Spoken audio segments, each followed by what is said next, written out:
ये ध्यान सूत्र है, meditation triggers A burst of love and light. ध्यान प्रेम और प्रकाश का एक विस्फोट सक्रिय कर देता है। अब ये सूत्र कहता है कि ध्यान क्या करता है, ध्यान क्या होता है कि बहुत सारे कोण, ध्यान क्या करता है कि बहुत सारे आयाम। ध्यान सूत्र इन सब बातों को समझाने के लिए है। अब ये सूत्र कहता है कि अगर ध्यान घटा है तो वो प्रेम और प्रकाश के एक विस्फोट को सक्रिय कर देता है, ट्रिगर कर देता है। अब इन शब्दों को हम बहुत सुनते हैं, लेकिन इनकी स्पष्टता नहीं होती, इसलिए हम समझ नहीं पाते कि सचमुच में क्या हुआ होगा। ध्यान अगर घटा है तो प्रेम और प्रकाश का विस्फोट तो होगा ही।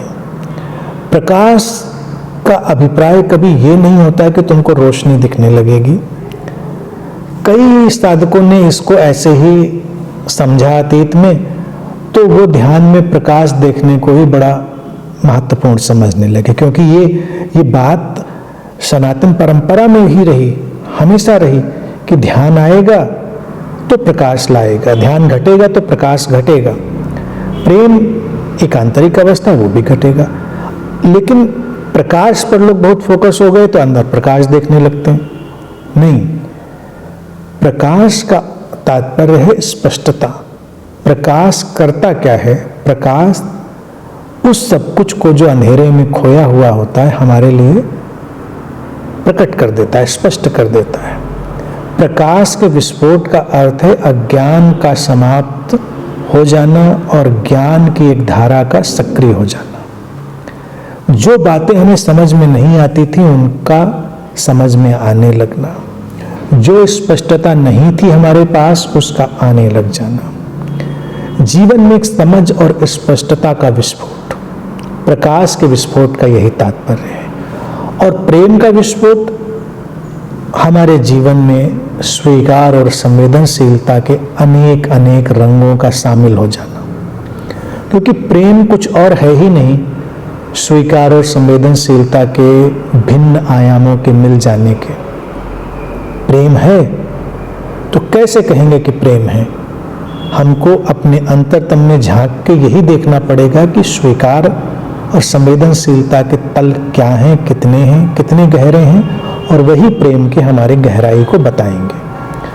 प्रकाश की घटना, समझ और ज्ञान की स्पष्टता, तो ये सारी चीजें हमको बहुत अच्छे से सरलता से समझ लेनी है। और ध्यान में हमको किसी काल्पनिक प्रकाश की ओर नहीं जाना है, क्योंकि काल्पनिक प्रकाश तो कुछ होना तो है नहीं। मान लो तुम अपने भीतर सूरज चमकता हुआ देखते हो, हम अपने भीतर की ट्रांस की स्थितियों में ऐसा देख सकते हैं, लेकिन उससे हमारे जीवन में क्या अंतर पड़ेगा? ध्यान के माध्यम से अगर प्रकाश का विस्फोट आएगा तो हमारी समझ को व्यापक करेगा, हमारे जीवन में स्पष्टता को लाएगा, क्लैरिटी को लाएगा। और यही ध्यान का देखा जाए सुनिश्चित परिणाम है। ध्यान कभी भी ऐसा परिणाम नहीं लाता जिसको समझा नहीं जा सके, देखा नहीं जा सके, आंका नहीं जा सके। ध्यान हमारे जीवन में सुनिश्चित बदलाव, सुनिश्चित परिणाम लाते हैं। तो उसी कैटेगरी में, उसी प्रक्रिया में देखा जाए ये प्रेम और प्रकाश के विस्फोट की बात है। तो अपने ध्यान को हमें अगर समझना है तो उसको इसी तरह से समझने का एक तरीका भी हम विकसित कर सकते हैं कि हमारे भीतर स्वीकार और संवेदनशीलता के तल में कितनी गहराई है, हमारे भीतर समझ और स्पष्टता का क्या तल है, वही हमारे ध्यान के तल को बताएगा। साधक के लिए ये एक पैमाना भी है, इशारा भी है और मार्गदर्शन भी है।